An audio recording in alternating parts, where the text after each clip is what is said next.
ঈদের ছোঁয়ায় আসুক ফিরে মুসলমানের চেতন, যুগের সাথে মিলিয়ে হোক ইমামগণের বেতন।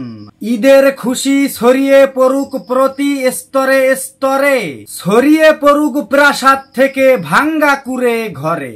প্রতি ঘরের কোনায় কোনায় লাগুক ঈদের ছোঁয়া, গৃহবাসীর সাথে সাথে হাসুক কাজের বুয়া।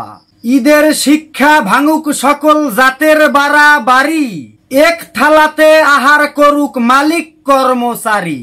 ঈদের ছোঁয়ায় যাক হয় সব দ্বন্দ্বের অবসান, বউ শাশুড়ি এক বাটাতে রাখুক তাদের পান।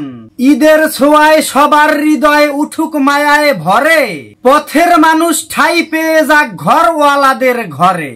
ঈদের ছোঁয়ায় আসুক ফিরে মুসলমানের চেতন, যুগের সাথে মিলিয়ে হোক ইমামগণের বেতন।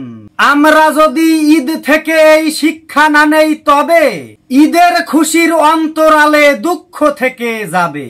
সুপ্রিয় দর্শক মণ্ডলী, কবিতাটি প্রিয় কবি ফেরদাউস আহমেদ ভাইয়ের লেখা। সবাই তার জন্য দোয়া করবেন এবং কবিতাটি যদি আপনার একটু ভালো লেগে থাকে তাহলে অবশ্যই আমাদের পেজটিকে ফলো দিয়ে ভিডিওটি শেয়ার করতে ভুলবেন না। ধন্যবাদ সবাইকে।